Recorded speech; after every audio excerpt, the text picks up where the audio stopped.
Alright, I'm going to be showing you how to replace the steering rack pinion bellow on a Subaru Legacy Outback 99.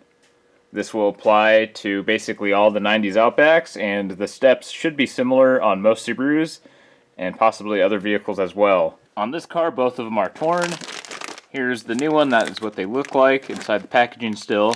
They're just a piece of rubber. They're just a boot, and it protects the rack back here, your steering rack. So as you steer, it stretches that boot in and out, and if it gets old and brittle, it will crack. And once that happens, it needs to be replaced right away, because if you do not replace it right away, dirt and debris can get in there and damage your rack, and if it is damaged, it'll start to leak power steering fluid. If this begins to leak power steering fluid, that means you have to replace the entire steering rack now, the rack and pinion. The entire thing has to be replaced, which is a bigger job. So that is why it's important to replace these boots, bellows, as soon as possible. So to start off, you want to jack up the car and pull off your tires. I didn't show that step. Most people should know how to, take off your tire. If you do not, maybe shouldn't be doing this job. So with the tire off, I'm going to steer this. I have the key in, so I can move this around easy without the steering wheel locking to give us more space. And what we're going to do is remove this castle nut off the tie rod. You have a little pin right here that has to be removed. Luckily this one is just bent once, so it makes it a whole lot easier. Just get yourself some pliers and bend that back straight so it can be removed and pulled out. You may find it helpful to put some penetrating fluid on there.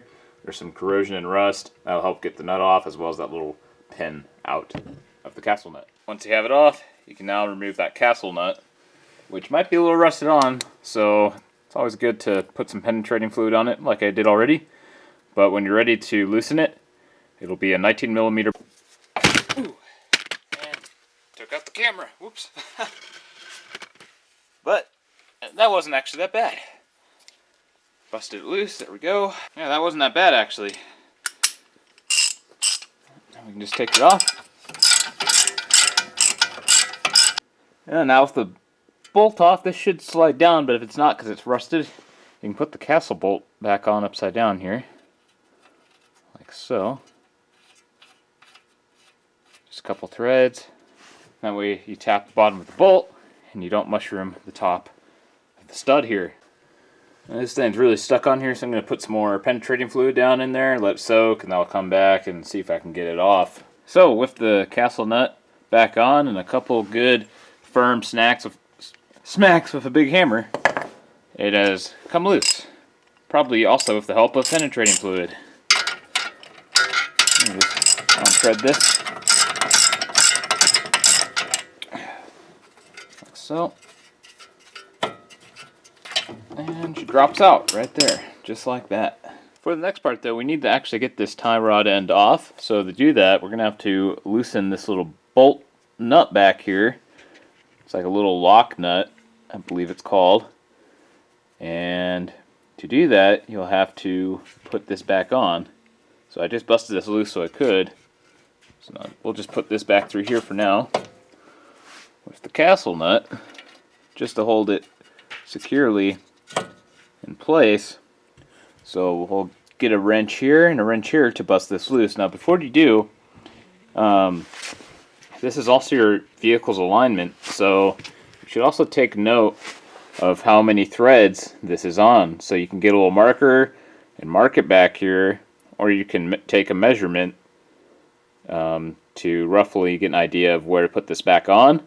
You can also count the threads when you're unthreading the end of the tie rod here.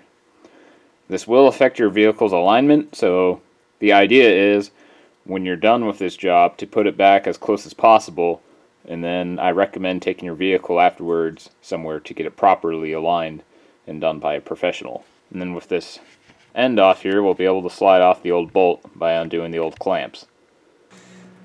There you go, like that.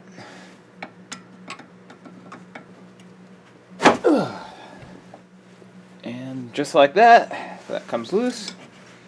And take it off. Oops, I forgot to mark it. Got ahead of myself there. I'm going to come in here with a little marker. And just mark these threads. There we go. I'm also going to count the threads here. So I'm just going to count roughly how many rotations this takes to take this off. So 1 rotation, 2, and so on. Alright, so for me that was about 15 rotations, and then we still have this nut that's still attached to here, so you can count how many threads are exposed on each side to roughly get an idea of where it's supposed to be. But then I highly recommend getting your vehicle aligned, because this will just get it close enough. So next, of course, you want to unthread this little bolt after you make note of roughly where it's at with either a marker or counting the threads.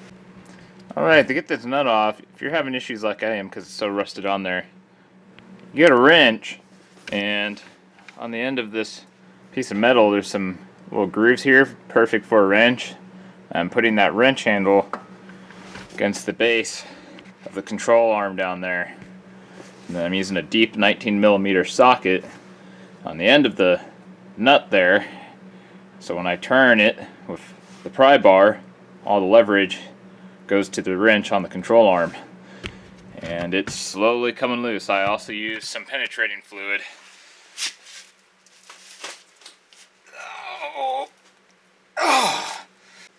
I'm now able to use a ratchet. Now that's loose enough. There we go. Whew. Now working on these cars can be a pain. Any car with a lot of rust. This doesn't even have a lot of rust. There, so you can see it. There's the end of that nut right there. Now we can just take this little metal clamp off right there. Let's get some pliers. Should just be able to squeeze it. And off it comes, just like that. Just use the pliers here to grab onto the rubber. You have to get that lip kind of worked a little bit sometimes, and then you should just be able to pull this off. You can destroy it if it's bad. You're not putting it back on anyways, right? Just grab it, yank. There it is. Half of it anyways. The other half is still back in there. Now I just got the other one off. Now I wish I could have shown you this under the car, but it would have been difficult. So what you do is, this is the end sticking out, sticking towards the back.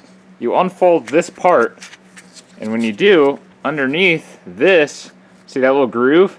There will be this spring. This is what holds this on. It's a little spring clamp. To get that off without breaking this, I used this little pick, and you just work that underneath the spring gently, and gently pull up and back and all the way around, and you can get this off without breaking it. Once this is off, you then firmly grab this and just kind of pull, and it'll eventually pop right off. So take this. It can be a little difficult. It's easier to do it when it's on the car instead of in my hand here. But you just fold this open like that, see? Then you get, use your little pick, grab the spring, pull it off, and then this whole thing comes off. And we're ready to move on to the next step, which is cleaning off all the old grease and contaminants off the rack before installing the new part. Alright, so next you want to clean off all the old grease and contaminants. There's some dirt and stuff on there, so make sure that you have the steering wheel turned all the way to the left for the left side. This is the left side of the car, so steer all the way to the left. This will stick out as far as possible. Wipe off any dirt and debris and old grease. You can see there's some old grease in there, and then once you have all the old grease off, we're going to put a fresh coating of grease along the rack right there and along that little ball joint to help grease it up. And then we'll put on the new boot. Simple as that. So here it is all exposed. You want to get all the old grease off, so wipe it down with a good rag, and then once you do that, put on some fresh grease. So I'm going to go ahead and do that off camera real quick. Alright, with this all greased up, we are ready to put the bellow back on. I might put a little bit more grease in that ball joint right there, but everything else should be good. So make sure the shaft is nice and greased up. Doesn't have to be excessive, just enough that it'll be covered. Alright, here's the new bellow. Matches the old one, except this one of course is now intact. And we are ready to put it on. So you just slip it on, and if you want, you could put a little grease on the end of this to help it this part slip on a little better, but I'm just going to slide it up in. And this is the tricky part, is trying to get that to line up through the hole where it wants to go on. It can be a little challenging to get this on because this is going to be smaller than the bolt, but if you just lightly squeeze it and do some twisting motion while pushing gently, it'll slowly start to slide on. Again, if you put some grease on there, it'll probably go a little easier. There we go. Just took a little bit of pushing. And we're getting it on. It has to slide up till it goes into where that clip is. Now we're past that. It's easy. So we got it over the ball joint there. Slide it up. Alright, once you slide it on, you should slide it until you get to this little groove right there. And once you're past that, there'll be another groove that this falls into. And you're ready to clip it on. Alright, and you just slide the clip on and put it on the end right there. And now we can put on the second clip, which is the spring clip that goes on the back. To make it easier to get that clip on, steer the wheel to the right, and that'll squish that bellow close, and you should be able to get the clamp on a whole lot easier now. Yeah, see, it moved it in. Should be able to get it on. Alright, I had to do some stuff off camera. I don't have a lift or anything, so it's hard to show what I'm doing under here, especially when I'm using both hands. But once you have this first clamp on, then we need to get the other end right. So to do that, it's going to be a little bit challenging. There it is. So I already put on the spring clamp. It's actually underneath that little fold. Right there. See, when you put this on, it's going to be open like this, right? So there's a lip here, and you want to get this boot over the lip. It's going to be a tight fit, so what you have to do is kind of squeeze it and get one end over the lip and then twist it while pulling. So you have to twist and then pull the boot over and onto the lip. And once you do it enough, the entire thing should be on. Then you take the spring and you bring it up through here and you wrap it around that little lip right there. And you might want to get yourself a little pick tool to make this easier. So if you use a little pick tool like this, you can grab the spring and pull on it, and that'll help you get it on. Once you have it on fully, go ahead and put this boot over the spring like so, and you should be good. And then to make sure that it's on there, steer the steering wheel all the way over so the boot is stretched, and make sure it doesn't pop off. Do that a couple times and then you're good to go. We have the steering rack boot bellow on.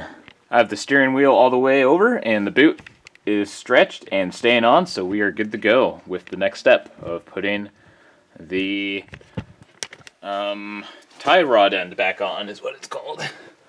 So first, the nut here. I'll just thread that on just to get it. I'll worry about getting it back to its exact placement a little later. Now the tie rod end, for me, was about 15 rotations. And this would be a good time to inspect the tie rod to make sure it's not, the boot's not torn on here, and this one looks fine, so I'm just going to put it back on.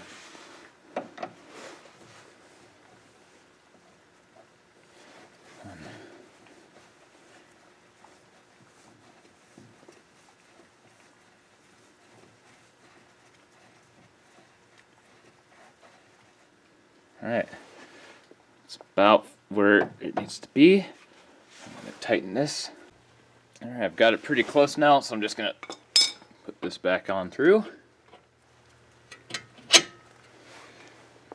And thread up the castle nut. I'm going to leave this loose just in case I have to make some final adjustments here. But once you have it about where it needs to be, you tighten this lock nut against the tie rod, and that'll tighten it. And then I recommend having the alignment checked and done by a professional once you've completed this job. So when you want to make adjustments, you can leave, of course, the tie rod connected. Just take your wrench and you can either loosen right here or tighten. As long as that lock nut is loose enough, it'll spin depending on the direction you rotate it. So I'm spinning this clockwise and I'm spinning this one counterclockwise until I get it to about where I want it to be, which is about, for me, there should be about 7 threads showing on the back side here of this lock nut. If I count right now, we got 1, 2, 3, 4, 5, 6, 7, and the 8th one is just barely showing, which is about right. So that's about where it was. So now I'm going to go ahead and tighten it. So to do that, you'll need 2 wrenches. Of course, grab a hold of this, and then your lock nut, and you just bring it tight, like so. That should be good. Whew. And then double check that nothing changed, and if it did, loosen, try again. But once you're happy with it, we can just leave that tight and you're good to go. On to the next step. Next we tighten the castle nut. Again, this is a 19mm. Nice and tight. And as you can see, I'm steering the wheel, so I'm going to lock the wheel real quick and then finish tightening this. So torquing this castle nut down to 20 foot-pounds, I'm making sure the wheel is locked so it won't turn on me.